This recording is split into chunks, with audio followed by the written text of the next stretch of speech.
Question 3 में है determine if the points 1 5 2 3 and -2 -11 are collinear. So let the points be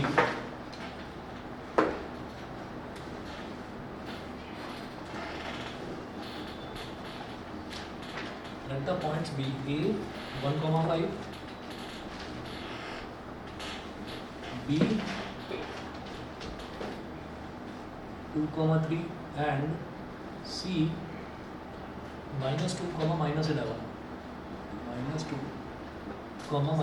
तो ये 3 points हैं. अब कोलिनियर प्रूव करने के लिए हम क्या करेंगे? कोलिनियर का मतलब होता है कि एक सेम स्ट्रेट लाइन में है वो तीनों पॉइंट्स, वो प्रूव करना है. तो मैं क्या करूँगा, मैं पहले A और B निकालूंगा, A B. तो जब A B निकालेंगे तो ये तो हो गया x1 y1 और ये हो गया x2 y2. तो वही x2 - x1 का whole square plus y2 - y1 का होल स्क्वायर. तो x2 - x1 यानी कि 2 - 1 का होल स्क्वायर 3 - 5 का होल स्क्वायर.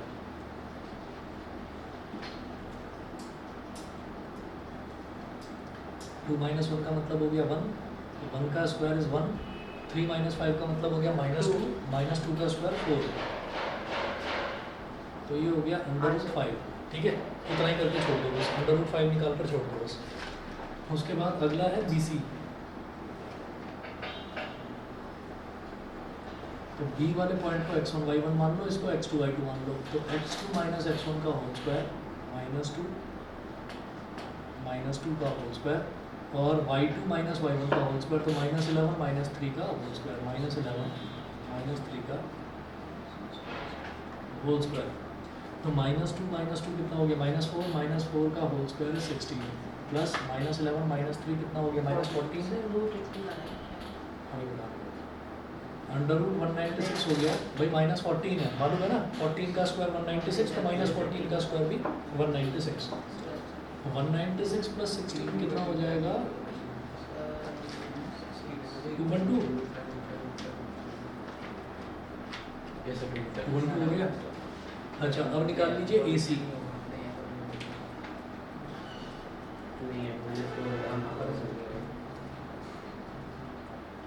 AC क्या होगा? ये x1 y1, ये x2 y2. तो -2 - 1 का होल स्क्वायर प्लस -11 - 5 का होल स्क्वायर, -11 - 5 का होल स्क्वायर. -2 - 1 हो गया -3 - 3 का स्क्वायर हो गया 9, -11 - 5 हो गया -16 -16 का स्क्वायर हो गया 256. 256 प्लस 9 हो गया 265.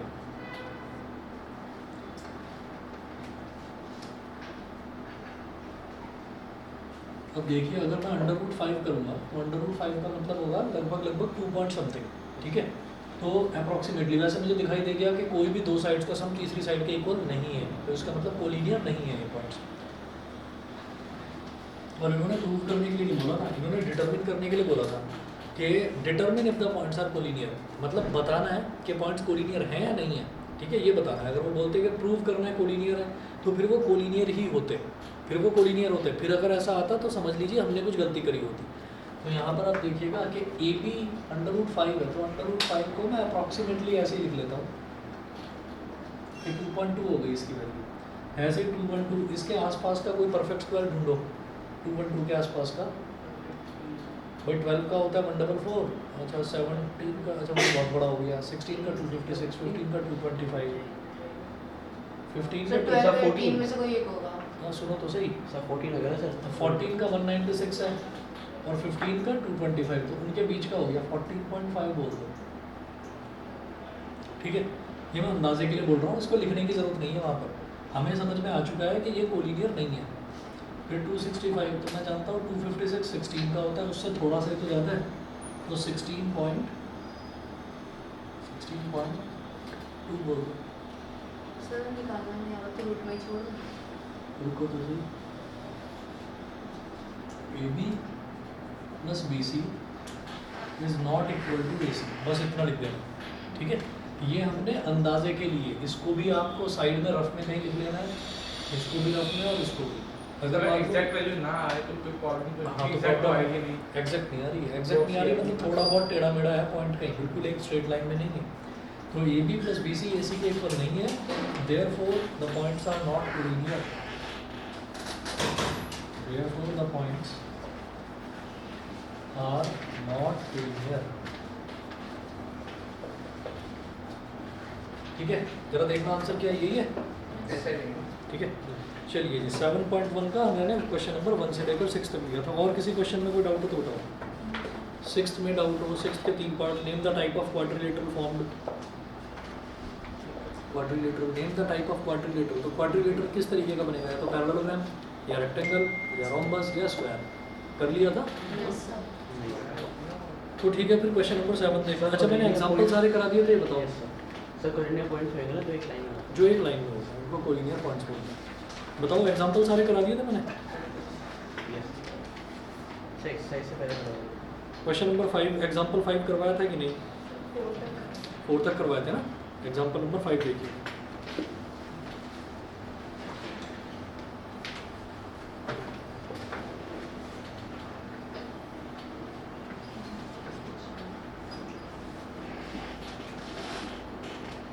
एग्जांपल नंबर 5 देखिए। 5 में है find a point on the Y axis which is equidistant from the point A 6y and B -4, 3। तो बोल रहे हैं find a point on the Y axis. तो वाई एक्सिस पर अगर कोई पॉइंट फाइंड आउट करने के लिए बोला जाए, तो वाई एक्सिस पर अगर कोई पॉइंट होता है तो उस वाई एक्सिस पर एक्स की वैल्यू 0 होती है। समझ रहे हैं आप? ऐसे ही देख लो, अगर मान लीजिए मैंने ये वाई एक्सिस बनाई वाई डैश, ये एक्स एक्सिस बनाई एक्स डैश, है ना, ये हमने बना लिया। तो अगर कोई पूछे कि भाई यहाँ पर एक्स एक्सिस पर कोई पॉइंट है यहाँ पर, तो हम ये कहेंगे वाई की डायरेक्शन में तो हम कहीं गए ही नहीं, हम तो एक्स एक्सिस पर हैं। तो एक्स एक्सिस पर वाई की वैल्यू 0 होती है, मतलब वाई कोऑर्डिनेट होता ही नहीं है एक्स एक्सिस पर। सिमिलरली अगर वाई एक्सिस की बात करी जाएगी तो यहाँ पर हो, यहाँ पर या कहीं पर भी वाई एक्सिस पर पॉइंट होगा, तो इसका मतलब मैं राइट या लेफ्ट में तो मैं मूव करा ही नहीं हूँ, मैं तो वाई एक्सिस पर ही हूँ। तो वाई एक्सिस पर हमारा एक्स कोऑर्डिनेट 0 होता है। ठीक है, एक्स एक्सिस पर वाई कोऑर्डिनेट 0 होगा और वाई एक्सिस पर एक्स कोऑर्डिनेट 0 होगा। अब एग्जांपल नंबर 5 में आता हूँ मैं, तो मैं बताता हूँ कि ये चीज़ मैं क्यों बता रहा हूँ। वो बोल रहे हैं find a point on the Y axis which is equidistant from the points. तो आप ये कहेंगे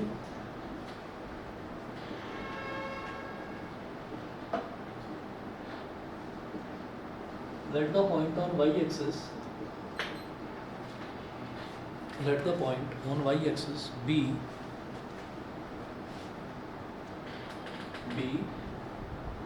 इसको बोल दो आप p 0, y। y एक्सिस पर लाई करने वाले पॉइंट में x कोऑर्डिनेट 0 होगा। ठीक है, तो 0, y मैंने इसको मान लिया। उसके बाद वो बोल रहे हैं which is equidistant from the points A and B.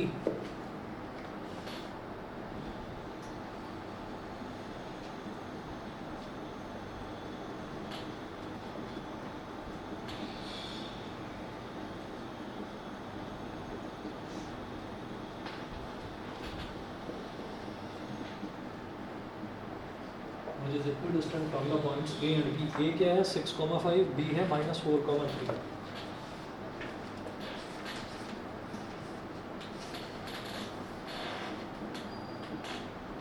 B है -4,3। तो ये पॉइंट पी है 0, y। इधर मान लीजिए एक पॉइंट ए है 6,5, तो ए और पी को ज्वाइन कर लीजिए। ऐसे ही बी और पी को ज्वाइन करो तो बी कितना है -4,3, ये हो गया।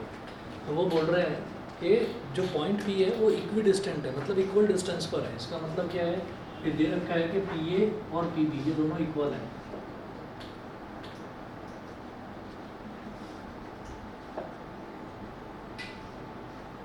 P A is equal to P B. तो पी ए का मतलब क्या होगा, x1 y1 ये हो गया, ये x2 y2 हो गया। तो x2 - x1 का whole square plus y2 - y1 का होल स्क्वायर।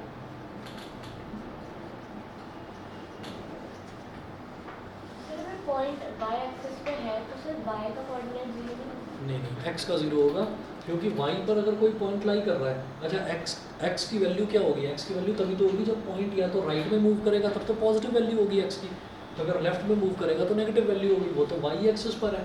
तो y एक्सिस पर मान लो यहाँ पर है, इस पॉइंट पर है कोई पॉइंट, मान लो ये डिस्टेंस जो है ओरिजिन से यहाँ से ये डिस्टेंस 5 है, तो ये y वाली वैल्यू तो 5 हो गई, लेकिन x की तो वैल्यू ही नहीं है कुछ भी, तो इसलिए x कोऑर्डिनेट 0 होगा, हमेशा याद रखना। और ये जो क्वेश्चन है ये दिया ही इस वजह से गया है ताकि बच्चा कंफ्यूज हो। उन्होंने बोला पॉइंट ऑन y एक्सिस, तो y एक्सिस पर ज़्यादातर बच्चे गलती में जल्दबाजी में एकदम y की वैल्यू 0 ले लेंगे, y की वैल्यू 0 नहीं लेनी है, x की वैल्यू 0 लेनी है। यही अगर होता find a point on the x axis, तो आप y कोऑर्डिनेट 0 लेते, x कोऑर्डिनेट को x ही ले लेते, समझ गए? ठीक है। अब पी भी निकालूंगा, तो पी भी में x1 y1 x2 y2, तो -4 -0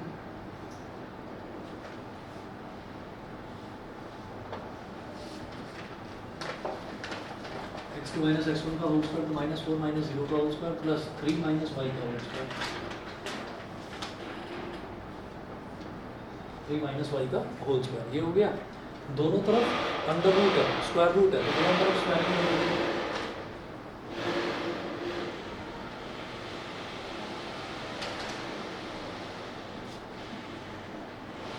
दोनों तरफ स्क्वायरिंग कर दी, तो ये स्क्वायर रूट है, इसका स्क्वायर करेंगे तो क्या हो जाएगा, स्क्वायर रूट हट जाएगा बस, तो 6 minus 0 मतलब 6, 6 का square is 36 plus 5 minus y का होल स्क्वायर, तो a minus b का whole square a square plus b square minus 2 into a into b, a square plus b square minus 2ab is equal to -4 -0 का मतलब -4 का square है 16, और squaring कर दिया दोनों तरफ, तो ये जो पूरा स्क्वायर रूट है ये हट गया है, तो ये हो गया 16। अब 3 minus y का होल स्क्वायर, तो ये क्या होगा 3 का स्क्वायर प्लस y का square minus 2 into 3 into Y, -2 into 3 into Y. अब इधर भी प्लस का वाई स्क्वायर है और इधर भी प्लस का वाई स्क्वायर है, तो वाई स्क्वायर से वाई स्क्वायर कैंसिल आउट हो गया। 36 प्लस 5 का स्क्वायर इज 25 माइनस 2 5 का 10 minus 10 Y is equal to 16। 3 का स्क्वायर इज 9, 16 प्लस 9 इज 25, सीधा सीधा ऐड कर दिया 25 माइनस 6 वाई। ठीक है, अब आगे इस तरफ कर रहा हूँ मैं।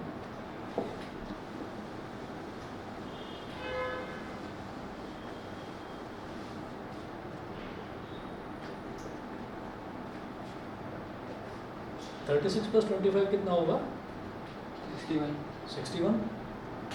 सिर्फ 25 से कितना पड़ता है? अरे हाँ बहुत बढ़िया, इधर भी प्लस 25 सर, इधर 10 को उधर काट दो, और एक काम करो सर 10 को उधर ले, माइनस 10 वाले को उधर ले जाओ। 9 आ जाएगा सर।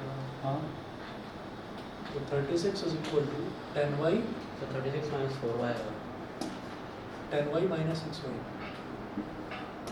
मैं माइनस 10y को उधर ले गया तो प्लस 10y हो गया, तो 36 is equal to 10 minus 6 is 4, और 4 9 जा 36, तो y की वैल्यू आ गई 9। देयरफॉर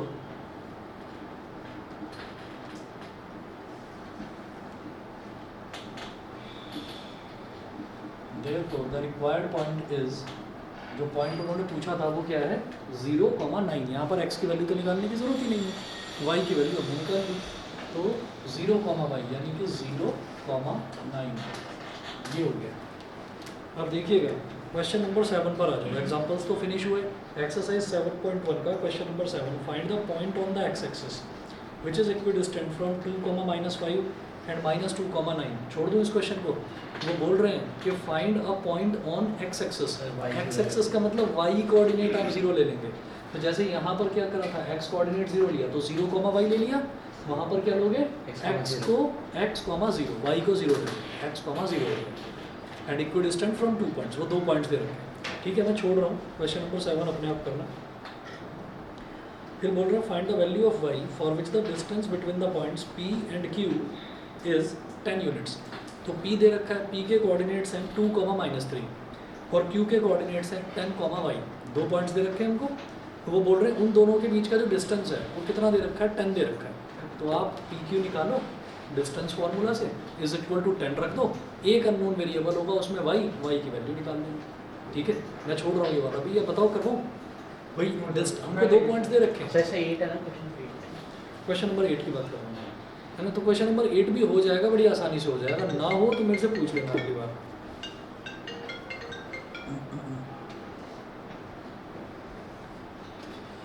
एक मिनट रुको।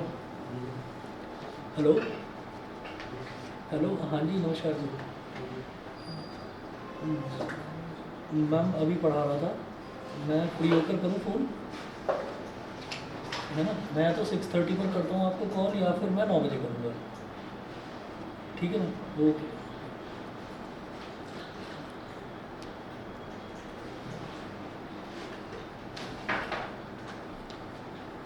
क्वेश्चन नंबर 9 देखिएगा, वो बोल रहे हैं। इलेक्ट्रिसिटी के पास ऐसे डिस्टेंस सॉल्व करा सकते हैं। हाँ करा।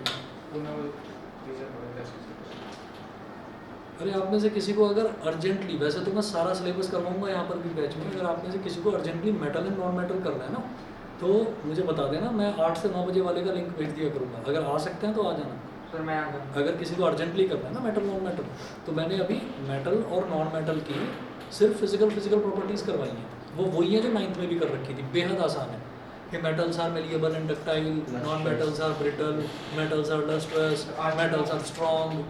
आज मेटल एंड नॉन मेटल करवाऊंगा। टाइमिंग क्या है? तो सर मुझे भी पढ़ना है, मेरा वेडनेसडे को एग्जाम। अच्छा, तो मैं लिंक भेज दूंगा। मैं एक काम करूंगा, ग्रुप पर ही डाल दूंगा लिंक, जिसको करना हो कर लेना। कंपलसरी नहीं है, क्योंकि मैं इस बैच में भी मेटल नॉन मेटल करवाऊंगा, तो पहले एसिड बेस करवा दूंगा, ठीक है। अर्जेंटली अगर किसी को करना हो तो कर लेना। जैसे उस बैच के भी 2-4 बच्चे थे, आपने देखा होगा, वो कई बार यहाँ पर ट्रिग्नोमेट्री वाली क्लास में आ जाते थे, तो वो वही थे जिनको जल्दी करना था ट्रिग्नोमेट्री। और इसमें जो इलेक्ट्रिसिटी में भी अभी 2-3 बच्चे आ रहे थे।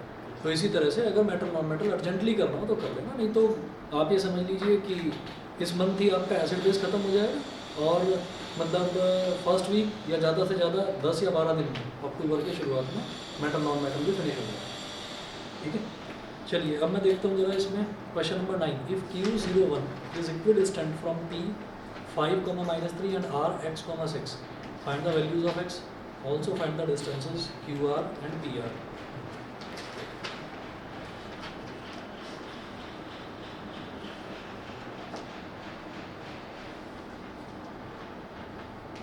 एक्सरसाइज 7.1 का क्वेश्चन नंबर 9 है। इफ Q01, तो इधर एक पॉइंट है Q 0,1, it is equidistant from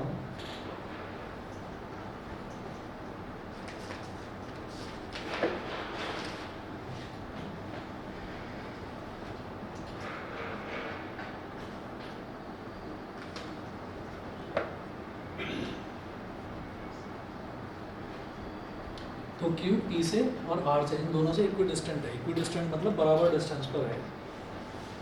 find the values of x, also find the distances QR and PR। x की वैल्यू निकालनी है, तो इक्विडिस्टेंट है, तो QP और QR इक्वल हो गए। बताओ करवाऊँ क्या? देखो QP सर सेम ही है सर। QR डिस्टेंस फार्मूला लगाएंगे। अच्छा एक प्रॉब्लम है, जैसे यहाँ पर था इस वाले में, यहाँ पर भी 0,y था, है ना, तो इस तरफ y² आ गया। यहाँ पर भी 0,y था, तो इस तरफ भी y² आ गया, तो y² से y² कट गया। लेकिन यहाँ पर जो है, इधर तो पूरी प्रॉपर वैल्यू आएगी, क्योंकि इधर भी नंबर दे रखे हैं दोनों 0,1, और इधर भी नंबर दे रखे हैं 5, -3। लेकिन इधर x² भी आएगा और x वाली टर्म भी आएगी, यानी कि क्वाड्रेटिक इक्वेशन बनेगी। क्वाड्रेटिक इक्वेशन बनेगी, इसी वजह से उन्होंने क्या पूछा है क्वेश्चन में, देखिए find the values of x। Quadratic equation में x की कितनी वैल्यूज आती हैं? 2 आती हैं, तो वो दोनों वैल्यू बतानी है, ठीक है। और दोनों ही वैल्यू ट्रू होंगी। अगर एक पॉजिटिव होगी और एक नेगेटिव होगी, तो ऐसा नहीं होगा कि मैं नेगेटिव को छोड़ दूंगा। क्यों? क्योंकि कोऑर्डिनेट ज्योमेट्री है, x coordinate y coordinate positive भी हो सकता है और देखो नेगेटिव भी हो सकता है, समझ रहे हैं। तो x की वैल्यू पॉजिटिव भी आ सकती है, नेगेटिव भी आ सकती है। तो फिर वो बोल रहे हैं also find the distances QR and PR। तो QR जो डिस्टेंस है वो भी तब निकलेगा जब मेरे पास x की वैल्यू आएगी, है ना, और PR भी तभी निकलेगा जब x की वैल्यू आएगी। मतलब P को भी R से ज्वाइन करना है। छोड़ दूँ, कर लेंगे। क्वाड्रेटिक इक्वेशन करके देखना, हो जाएगा, मुश्किल नहीं है। उसके बाद क्वेश्चन नंबर 10 है, ये भी मैं छोड़ रहा हूँ। इसमें देखिए क्या है, find the relation between x and y such that the point x, y is equidistant from the point 3, 6 and -3, 4। तो 3/6 और -3,4 से इक्वी डिस्टेंट होगा, तो x और y के बीच में रिलेशन आपको निकालना है। तो आज के लिए होमवर्क दे रहा हूँ, क्वेश्चन नंबर 7, 8, 9, 10 है ना, चारों ही छोड़ दिए मैंने, चारों ही कर दिया। पहले दे रहे थे पर वो इस वजह से क्योंकि मैंने ये चीज़ बताई नहीं थी ना, कहीं उसमें क्या था कि इसी में कंफ्यूज हो जाते शायद, है ना, कि भाई अगर x कोऑर्डिनेट x एक्सिस पर कोई पॉइंट है तो y की वैल्यू 0 लेनी है, y को है तो सर बायो का कितना वेटेज होता है? किसका बायो का बायो का जो परसेंटेज अगर देखी जाए तो 33 और 34 होता है, तो 34% बायो का है, ठीक है ना, 34 मतलब मैं बता रहा हूँ, वेटेज पूछा ना उसने, तो 34% बायो का है, उसमें भी सबसे ज़्यादा वेटेज जो है वो लाइफ प्रोसेस का है। सर वो हो नहीं रहा यार। तो लाइफ प्रोसेस कैसे भी करके उससे बचने का कोई रास्ता मत ढूंढना, वो करना ही है, ठीक है। और शायद आपको भी याद होगा जब हमने लाइफ प्रोसेस करा था ना साइंस में, तो 1-1.5 महीने तक लाइफ प्रोसेस ही चल रहा उसका था, आंसर और ये लगने लगा था ये चैप्टर खत्म भी कभी होगा या नहीं। तो वो सबसे बड़ा चैप्टर है, 6 महीने ये कड़वा सच है, इसको एक्सेप्ट करना सर पड़ेगा। एक्शन के पीछे वाले क्वेश्चन आंसर पे सर इतने बड़े क्वेश्चन आंसर वो करना पड़ेगा भाई। दीदी कर किसके? सर राइट रहा है क्वेश्चन। वो देख लेना, उसको अभी भी ट्रांसपोर्टेशन में प्रॉब्लम है। सर मुझे बस प्लांट में है, बाकी सब आता है। हाँ तो कर बहुत आसान है, जाइलम फ्लोएम दो चीज़ें हैं, जाइलम का क्या काम है? सर बोलिए, रूट से- समझ शुरुआत में समझ आया था। अरे कहानी की तरह बता रहा हूँ, दो चीज़ें, उसको जब पढ़ोगे तो आसानी से समझ में आ जाएगा। जाइलम एक पाइप होता है जो कि रूट से पानी लेता है और पूरे प्लांट में डिस्ट्रीब्यूट करता है कि भाई जिसको जितना न्यूट्रिशन लेना है ले लो, ठीक है। अब फ्लोएम की बात करते हैं, तो पत्तियों में जो लीव्स होती हैं, लीव्स में फूड प्रिपरेशन होता है, तो लीव्स में से फूड जो बनता है वो फ्लोएम फाइबर के थ्रू सारे में डिस्ट्रीब्यूट होता है कि भाई खाना बट रहा है ले लो। सर तो 8th में हो गया था। वो ट्रांसपोर्टेशन में भी अटकी है, उसकी शुरू सर, करके क्या है? देखना हो जाएगा। सर प्लांट सर पे पूछता ही नहीं है, सर पे एनुअल पूछता है। साइलम वाटर लेता चलो ऊपर। कोई बात नहीं। Most of- चलो जी अगला देखिए, अगला इंपॉर्टेंट टॉपिक है सेक्शन फार्मूला। 8 से 8 दिन खत्म हो गए थे। स्कूल की तो बात ही मत करो, कार्बन भी 2 दिन में करा दिया था। 7 से 8 में चलिए 7 से 8 की बात करते हैं।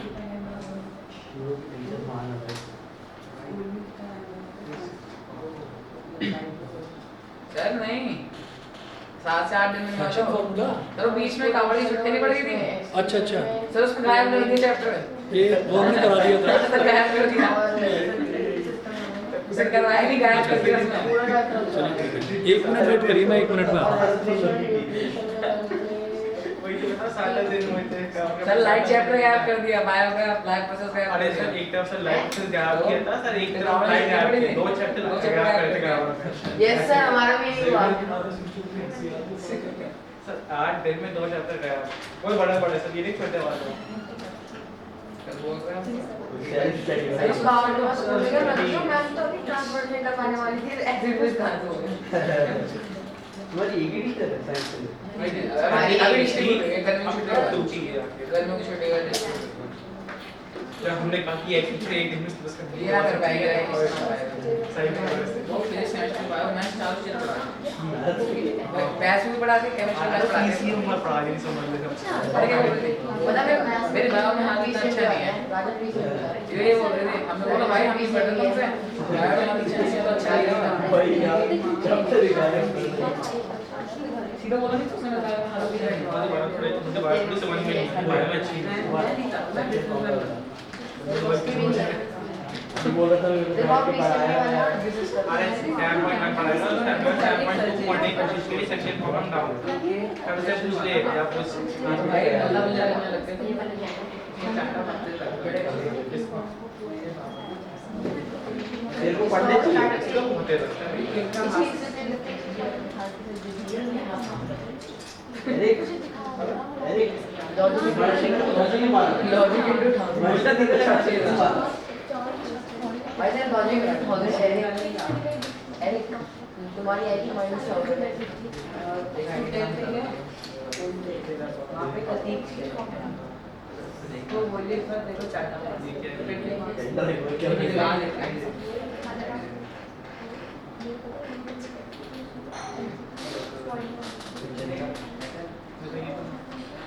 मुझे ये पेन ड्राइव और तुमको डीपीएस आ रहा हूँ, कब तक है एग्जाम्स?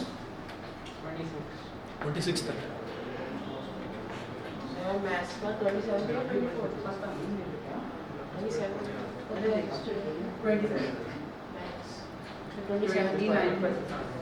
देखिए सेक्शन का मतलब क्या होता है, जैसे आपने देखा है कि जो आपको पता है वो तो यही है कि भाई हमारे स्कूल में इतने सेक्शन हैं, हमारी क्लास में इतने सेक्शन हैं। तो सेक्शन का मतलब क्या होता है, पार्टीशन। कि बहुत सारे बच्चे थे 10th क्लास में, तो कुछ को सेक्शन ए में, कुछ को सेक्शन बी में, कुछ को सेक्शन सी में, ऐसे डिस्ट्रीब्यूट कर दिया। तो सेक्शन का मतलब यहाँ पर भी यही है। हमने यहाँ पर क्या करा, जो डिस्टेंस फार्मूला था उसमें हमें 2 पॉइंट्स दे रखे थे, तो 2 पॉइंट्स को ज्वाइन करके हमने एक सीधी लाइन बना दी। अब सीधी लाइन को बीच में से काट देना है, तो काटेंगे तो उसके 2 सेक्शन, 2 टुकड़े हो जाएंगे, है ना। तो वो जो डिवाइड करना है वो कैसे डिवाइड करना है, अगर मान लीजिए उसको बीच में से काट दिया, बीच का मतलब क्या है कि सेंटर में से आपने काट दिया। सेंटर में से काटने का मतलब क्या है कि आपने उसका मिड पॉइंट निकाल दिया। तो मिड पॉइंट निकालने का मतलब क्या है कि आप उसको किस रेशो में डिवाइड कर रहे हैं, आप इक्वल रेशोज में डिवाइड कर रहे हैं। मिड पॉइंट का मतलब ये है कि अगर 10 सेंटीमीटर की लाइन है तो आपने उसको बीच में से काट दिया, तो 5 सेंटीमीटर का एक सेक्शन, 5 सेंटीमीटर का दूसरा सेक्शन। सेक्शन मतलब 2 पार्ट्स, 2 टुकड़े।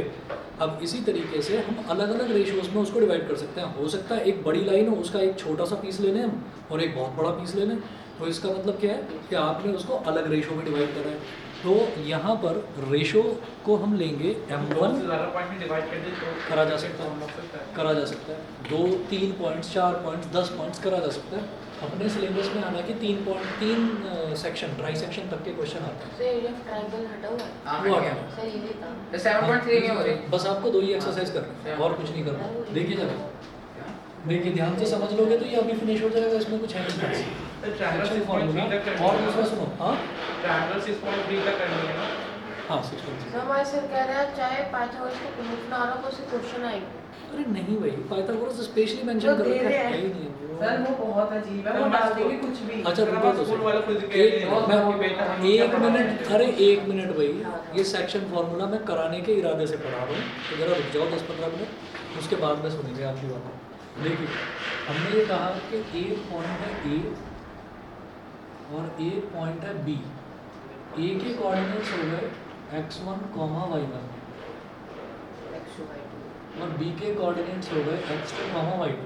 अब हमने कहा कि पार्टीशन कुछ इस तरह से हो रहा है कि यहाँ पर इस जगह से हम उसमें कट लगा रहे हैं, तो इसका मतलब ये पॉइंट P है। अब इस पॉइंट P के कोऑर्डिनेट्स में कैसे निकालूंगा? अच्छा किस रेशो में डिवाइड कर रहा है? यहाँ से लेकर यहाँ तक M1 और M2 के रेशो में डिवाइड कर रहा है। इसका मतलब क्या है कि ये A से P तक की लेंथ M1 नहीं है और ऐसे P से B तक की लेंथ M2 नहीं है। हो सकता है ये वाली लेंथ 3 सेंटीमीटर हो और ये वाली लेंथ जो है हो सकता है ये वाली लेंथ 3 सेंटीमीटर और ये वाली लेंथ 12 सेंटीमीटर मान लिया। तो हमने कहा if AP is equal to 3 centimetre and PB is equal to, दोबारा बता रहा हूँ, हमने इसको बीच में से एक मार्किंग कर दी है ना, हमने एक पॉइंट मार्क कर दिया। तो मान लिया कि ये जो AP की लेंथ है ये 3 सेंटीमीटर है और ये जो PB की लेंथ है ये 12 सेंटीमीटर है। तो इन दोनों का रेशो निकालेंगे। तो कभी मिड पॉइंट नहीं कर रहे, सिंपल ना मिड पॉइंट में कर रहे हैं। मिड पॉइंट में तो कुछ है ही नहीं, वो तो बेहद आसान है, उसको तो बाद में करूँगा। AP upon PB,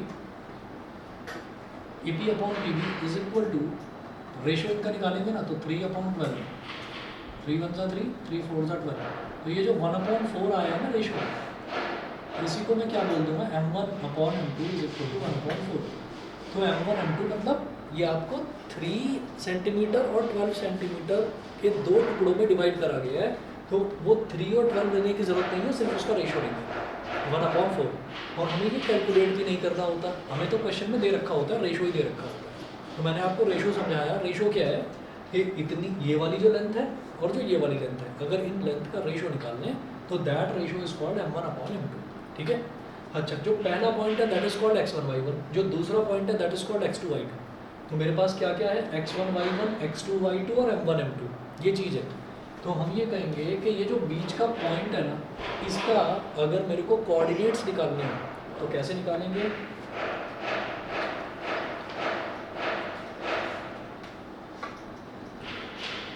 coordinates of point P, इसका फॉर्मूला होता है M1 x2 plus M2 x1 upon M1 plus M1,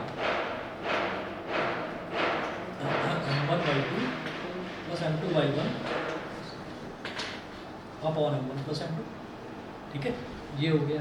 तो ये फॉर्मूला होता है इसका, बस ये सीधा आपको याद रखना है। और कैसे, देखिए भाई डिनोमिनेटर में तो दोनों का एडिशन आएगा, ये x कोऑर्डिनेट है इतना बड़ा, और इसको कैलकुलेट करेंगे तो एक सिंपल सी छोटी सी वैल्यू आएगी।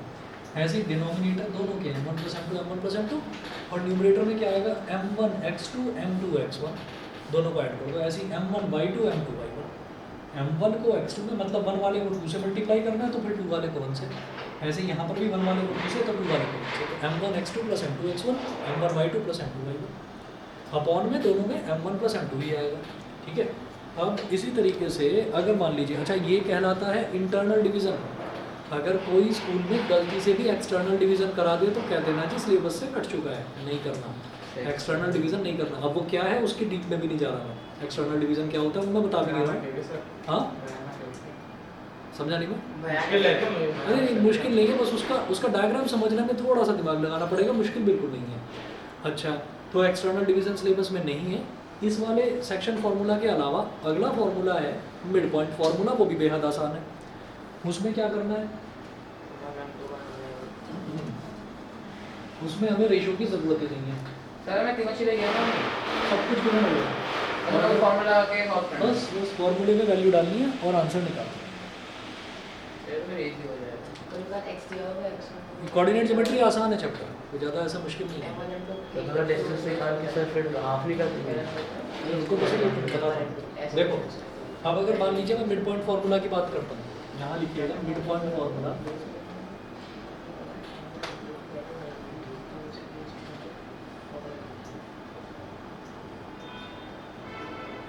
मिड पॉइंट फार्मूला में क्या है कि ऐसे ही मान लीजिए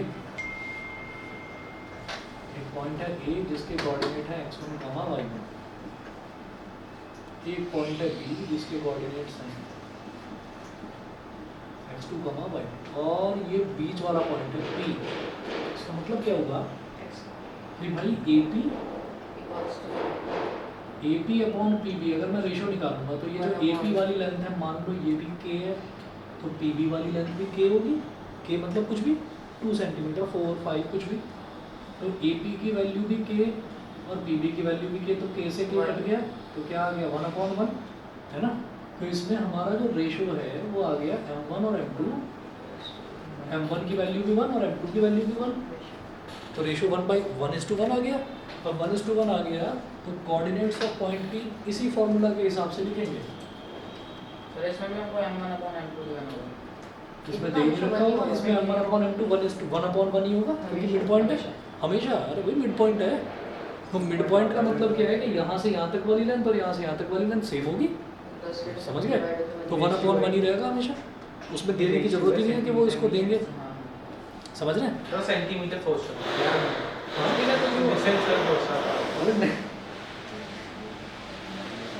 असल में होता क्या है कि वो क्या सोचता है वो तुम्हें पता है और तुम क्या सोचते हो वो इसे पता है। Yes, sir. दोनों को एक आपस में दूसरे एक दूसरे को का पता है।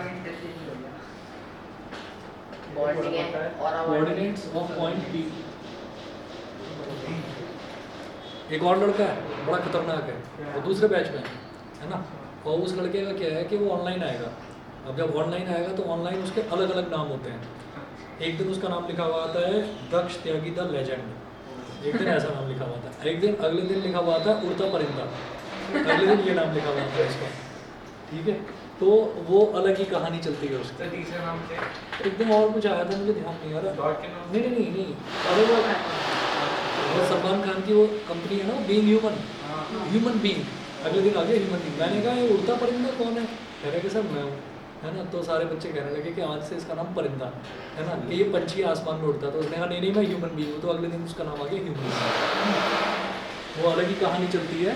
तो जब नाम लेते हैं उसका नाम लेते हैं कि मैं पूछता हूँ ना कैसे नाम लेकर के समझ में आया कि नहीं आया, तो उसको नहीं पता होता कि समझ में आया या नहीं, उसके फ्रेंड्स बता देते हैं सर ये इस टाइम गेम है फ्री फायर, ये फ्री फायर खेल रहा है, सर इस टाइम ये डोरेमोन देख रहा है, सर इस टाइम ये शिनचैन देख रहा है, ऐसे ऐसे वो बताना शुरू कर देंगे अपने आप ही कहानी बना कर। पूछ रहे थे ना मेरा नाम बार बार लेते, मेरा भाई देख रहा था शिनचैन, अच्छा तो मैं कर भी रहा था। सर भी घूम गया था उसमें मैं बीच में। चलिए ठीक है। अब देखो coordinates of point P। Sir होता है ना सर, एक बार डिस्ट्रैक्ट कर देता है तो कोई सामने चला के बैठ जाता है, डिस्ट्रैक्ट कर देता है। और मैं से भी x को सर एक बार से रिमूव कर देता हूँ उसको, तो इतना नहीं आएगा ऐसे।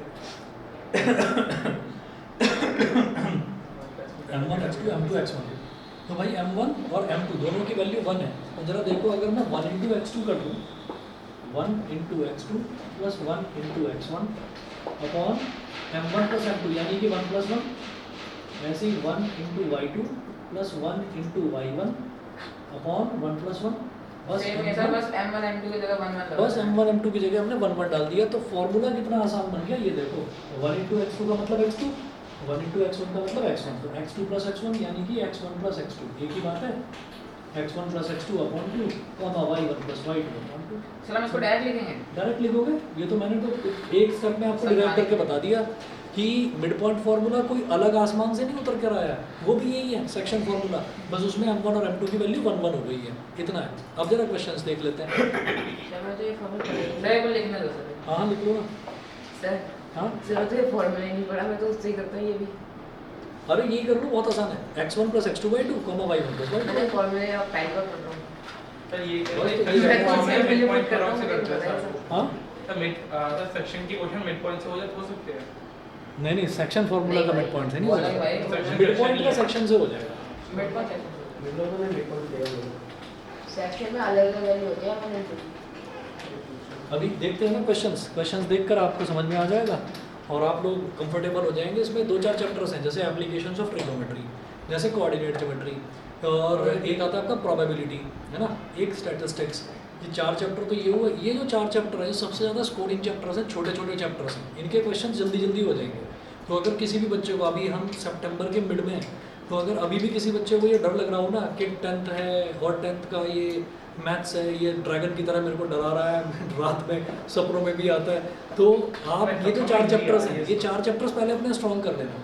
तो जैसे हम धीरे धीरे, और जब अगर किसी के मन में डर बैठा हुआ है ना, तो ट्रिग्नोमेट्री को तो कोने में रख देना, इसको तो मैं बाद में देखूंगा, क्योंकि ट्रिग्नोमेट्री परेशान करता रहता है, और उसकी वजह से क्या होता है, बाकी सारे सब्जेक्ट, बाकी सारे जो टॉपिक्स हैं भूलता रहता है, उससे करता है वो भी डिस्टर्ब होते हैं।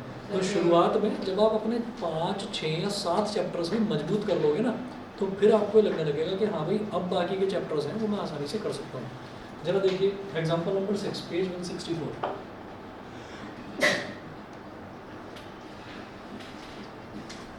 Example 6. Find the coordinates of the point which divides the line segment joining 4, -3 and 8, 5 in the ratio 3:1 internally. है ना? इसमें लिखा हुआ इंटरनली। मैं बता रहा हूँ, अभी बता रहा हूँ। एक पॉइंट है 4, -3 और एक पॉइंट है 8, 5। ठीक है। और एक पॉइंट है वो इसको 3:1 रेशियो में डिवाइड कर रहा है। तो उस पॉइंट को मैंने P मान लिया, जानबूझकर ऐसी लेंथ ले ली कि यहाँ से यहाँ तक 3 सेंटीमीटर, यहाँ से यहाँ तक 1 सेंटीमीटर मान लिया ऐसी। तो हम ये कहेंगे मुझे कोऑर्डिनेट्स ऑफ मान सकते सर कुछ भी, यहाँ मान लो, यहाँ कहीं भी मान लो, उससे कोई फर्क नहीं पड़ता।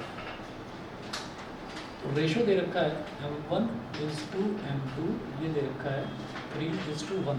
अब अपनी सुविधा के लिए हम क्या करेंगे, हम ये देखेंगे ये क्या है x1, y1। तो पहले मैं लिखूंगा यहाँ x1, y1, x1 की वैल्यू 4, y1 की वैल्यू -3, फिर m1 की वैल्यू 3, साइड में लिखेंगे ऐसे x2, y2, x2 की वैल्यू 8, y2 की वैल्यू 5 और m2 की वैल्यू 1। ये हो गया, ठीक है। तो कोऑर्डिनेट्स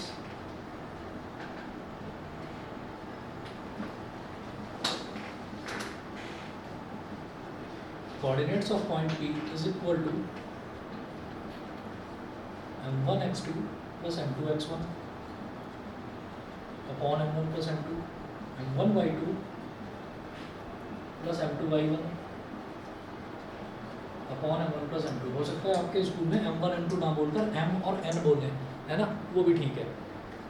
लेकिन m1 m2 थोड़ा ठीक है, याद रखने में आसानी रहती है, रिदम बन जाता है। m1 x2 वेरिएबल कुछ भी ले सकते हैं ना, कुछ भी ले सकते हैं। हमने एक भी ले लिया। अब देखो m1 x2 है, तो मेरे पास सारी वैल्यू अलग अलग लिखी हुई है। तो m1 x2 तो 3 × 8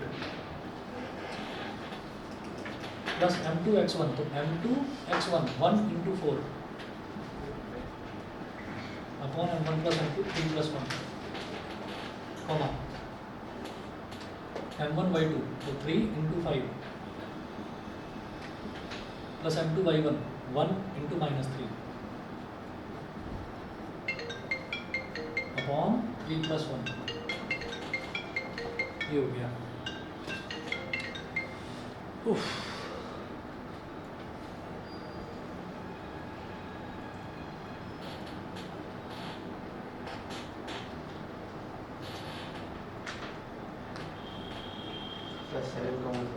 हेलो बाद में बात करूँगा।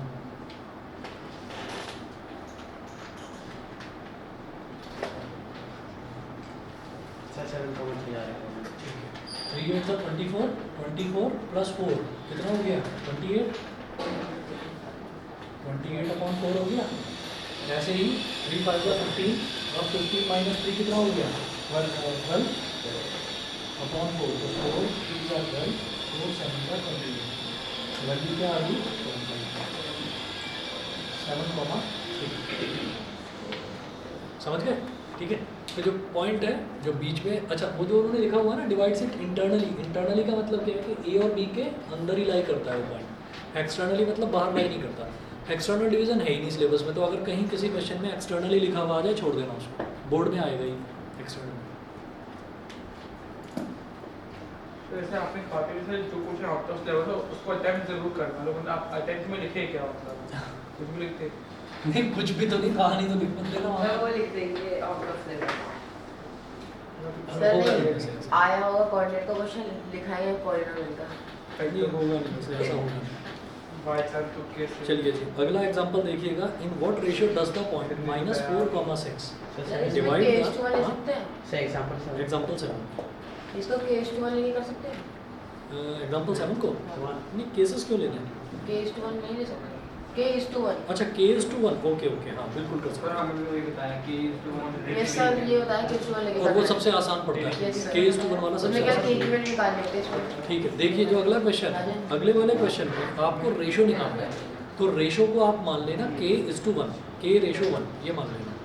तो वो बोल रहे हैं in what ratio does the point -4,6 divide the line segment joining the points A and B। तो अब मुझे क्या करना है, अब मुझे रेशो निकालना है। जिस क्वेश्चन में भी रेशो निकालना हो तो ऐसे करेंगे, देखो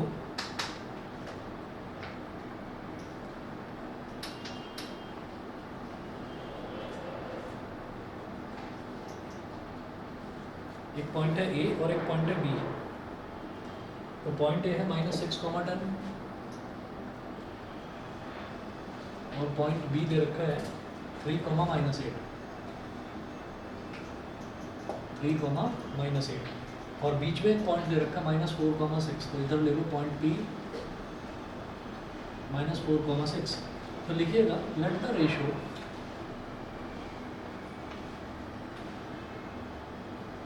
in which P divides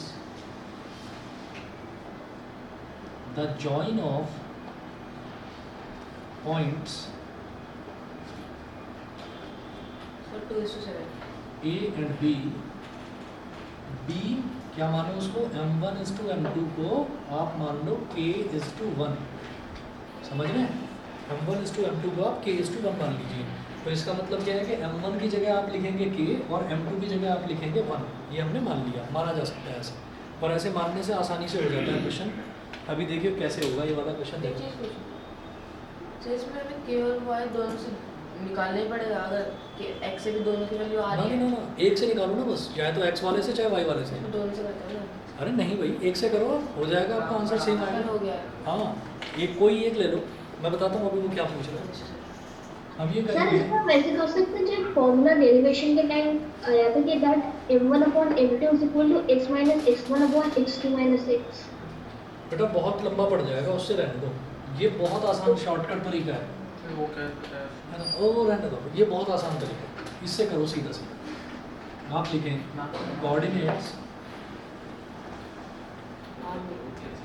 coordinates of P लिखो सीधा सीधा। क्या दे रखा है जो बीच में जो कोऑर्डिनेट है, हम कहाँ पैसे होंगे -4,6। अब p के कोऑर्डिनेट्स कैसे निकालेंगे सेक्शन फार्मूला से, है ना? तो क्या लिखेंगे भाई उसको, m1x2 plus m2x1 upon m1 plus m2 comma m1y2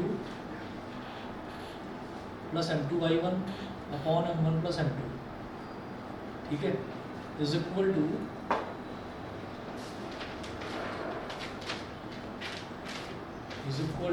-4,6 is equal to -4,6।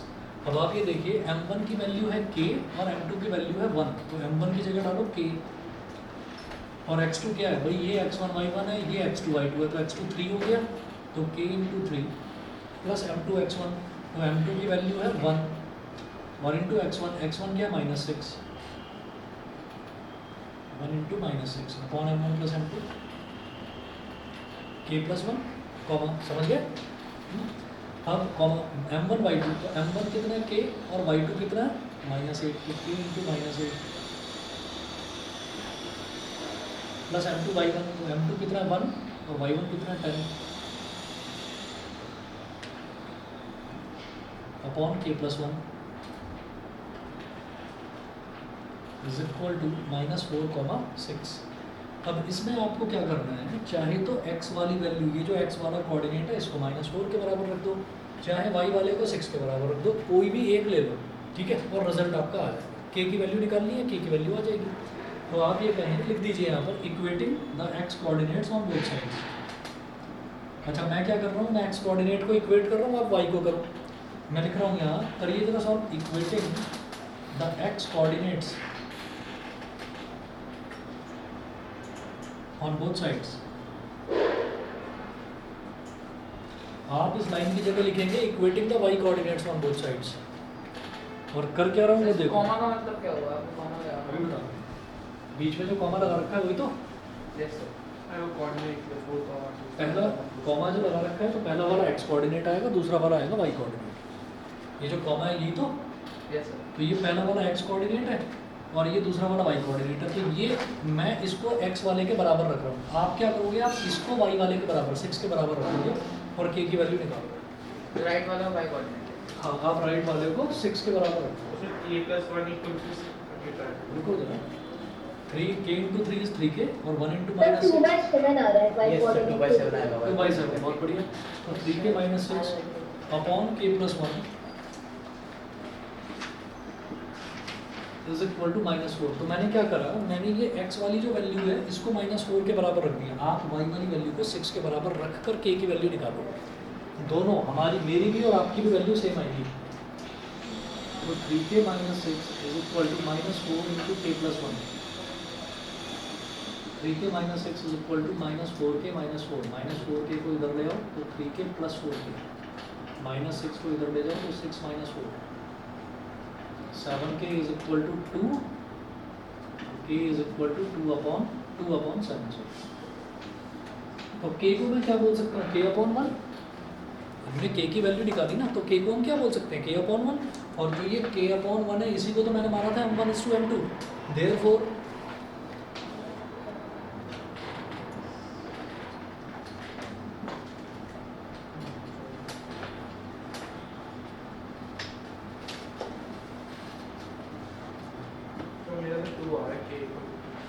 गलत कुछ कैलकुलेशन मिस्टेक करी होगी।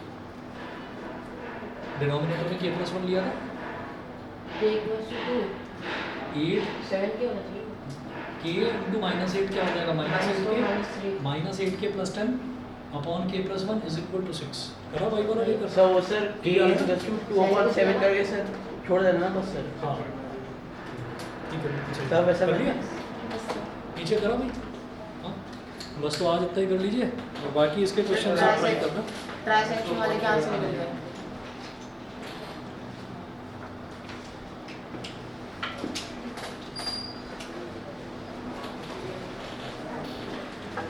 ट्राइसेक्शन वाले शुरुआत के 3 क्वेश्चन ट्राई कर सकते हैं एक्सरसाइज 7.2 के और 7.1 के लास्ट के 4 पे, ठीक है, वो ट्राई करें।